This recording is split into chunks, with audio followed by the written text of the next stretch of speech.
நான் ஏன் பிஜேபியும் டிஎம்கேவும் ஒன்றுன்னு சொல்றேன்னா,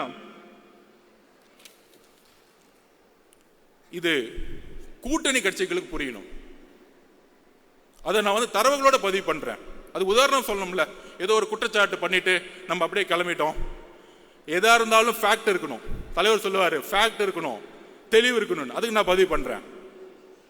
2014 ஜெயலலிதா மேடம் வந்து இந்தியா முழுவதும் பிஜேபியோட அலை இருந்துச்சு. ஆனா மேடம் ஜெயலலிதா ஒரு செட் பண்ணாங்க, மோதியா லேடியா, தேர்ந்தெடுத்த தலைவி, தமிழகத்தினுடைய தலைவி. அதோடைய நெரேட்டிவ் தான் 19 திமுக கையில் எடுத்தாங்க. மதவாதத்திற்கு எதிரான அரசியல் அதை கையில் எடுத்தாங்க. கடுமையான ஒரு பிரச்சாரம் மூலம் மிகப்பெரிய வெற்றி. அந்த வெற்றி அப்ப திமுக ஒன்று சொன்னாங்க, திரு ராகுல் காந்தி அவர்கள் பிரதம மந்திரி வேட்பாளர், அவர்தான் எதிர்காலத்தில் இந்தியாவை வழிநடத்த முடியும். திமுக அதற்கு ஒரு மனதாக குரல் கொடுக்கிறோம். வெஸ்ட் பெங்காலையும் போய் சொன்னார். ஆனா ஜெயிச்சுட்டு வந்த பிறகு 2021 என்ன செட்டிங் நடந்துச்சு டெல்லியில, இந்தியா அலைன்ஸ் உருவாக்குனாங்க. நீங்க இப்ப யோசிச்சு பாருங்க. 2004 நான் ஸ்டூடெண்டா இருக்கும்போது கலைஞர் வந்து ஒரு கூட்டணியை உருவாக்குவார். சோனியா காந்தி மேடத்தை வச்சு ஒரு பெரிய அலைன்ஸ் தீவுத்தொடரில் மீட்டிங் போட்டு ஜனநாயகத்துக்கு எதிரான குரலை உருவாக்கிறோம்னு சொல்லிட்டு ஃபர்ஸ்ட் மீட்டிங் தமிழ்நாடு தான் உருவாக்கும். இந்தியாவுடைய ஒட்டுமொத்த கூட்டணியும் யாங்கிருந்து உருவாங்கன்னா தமிழ்நாட்டில இருந்து உருவாக்குவாங்க.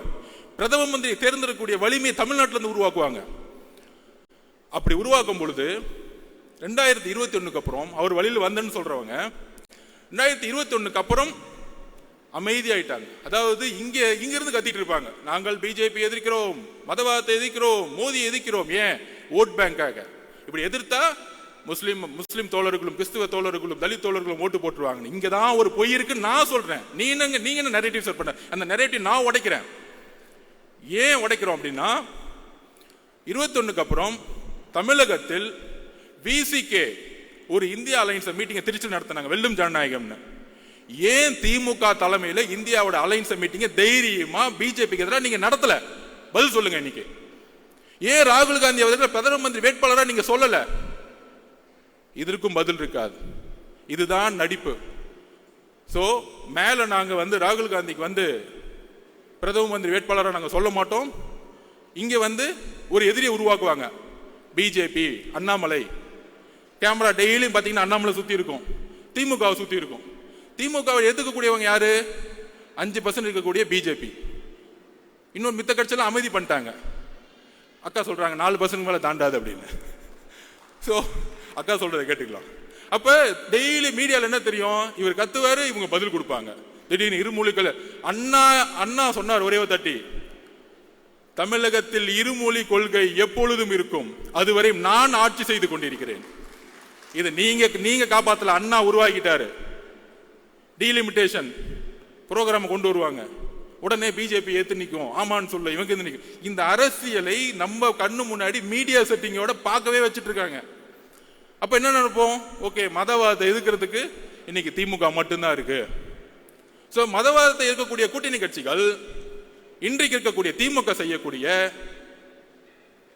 ஊழல், அமைச்சர்கள் செய்யக்கூடிய ஊழல், குடும்பம் செய்யக்கூடிய ஊழல், பாலிசியோடைய ஃபெயிலியர்ஸ், தலித் மக்களுடைய எதிர்ப்பு, ஜாதி அரசியல், இதெல்லாம் ஓரமா வச்சுக்கிட்டு டெய்லியும் மீட்டிங்ல மதவாத அரசியலை நாங்கள் மதவாத அரசியல் தமிழகத்தில் நம்ம தூக்கி எறிஞ்சிட்டோம். 4 எலெக்ஷன் தோத்துட்டாங்க. வரக்கூடிய 2026 தேர்தல் உங்களுடைய ஊழல் ஆட்சியை எப்படி எம்ஜிஆர் அவர்கள் தீய சக்தியை தூக்கி எறிந்து ஊழலற்ற ஆட்சி உருவாக்கணும்னு நினைச்சாரோ அந்த குறிக்கோளை இன்றைக்கு கூட்டணி கட்சிகள் இழப்பதனால் என்ன பிரச்சனை வரும்னு சொல்லிடுறேன். மக்களுடைய அன்றாட பிரச்சனையை இழந்திருக்கக்கூடிய கட்சிகள் தன்னுடைய இருப்பிடத்தை இழக்கும் பொழுது இங்கு பிஜேபி வளரக்கூடிய சூழ்நிலையை திமுக உருவாக்கி கொண்டிருக்கிறது. அது ஒரே ஒரு உதாரணம் சொல்லிடுறேன். திரு வைகோ அவர்கள் சிறந்த பேச்சாளர், தமிழ் தேசியத்துக்காக மிகப்பெரிய பேசுவார். ஆனால் கூட்டணி கட்சியை எப்படி வந்து ஹேண்டில் பண்ணாங்க?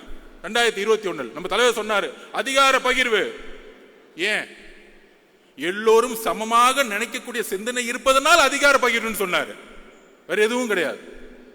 நம்ம கூட வரவங்க எல்லாருக்கும் அதிகாரம் கொடுக்கணும். அதிகாரம் கொடுக்கும் பொழுது, அந்த அதிகாரம் பரவலாக்கும் பொழுது மக்களுடைய முன்னேற்றம் இருக்கும். திரு வைகோ அவர்களை எப்படி காலி பண்ணாங்க தெரியுமா? 6 தொகுதி கொடுத்துட்டு டிஎம்கே சிம்பிள் நிக்க வச்சுட்டாங்க. இன்னைக்கு வைகோ அவர்களுக்கு சட்டசபையில மெம்பர்ஸே கிடையாது. கடைசியில் அவருடைய மகன் ஒரு அமைச்சர் முன்னாடி கண் கலங்கி அழுகுறார், நான் சொந்த சிம்பிள் தான் நிற்பேன் அப்படின்னு. இதுதான் உங்களுடைய கூட்டணியுடைய அடக்குமுறை, இதுதான் சர்வாதிகாரம், இதுதான் நாசிசம், இதுதான் ஹிட்லர். ஜனநாயகம் பேசிக்கொண்டு ஹிட்லர் எப்படி ஆட்சியை பிடித்த பிறகு ஒரு டிக்டேட்டர்ஷிப்பை அரசை உருவாக்கினாரோ, ஜனநாயகத்தை பேசி ஆட்சிக்கு வந்தவுடன் வெறும் பிஜேபி எதிர்ப்பு என்ற ஒற்றை காரணத்தை வைத்து நீங்கள் தொடர்ந்து 3 தேர்தலில் வென்று கொண்டு அதை உடைக்கக்கூடிய ஒரே சக்தி எங்களுடைய கட்சி தலைவரும் தாவேக்காவும் தான்.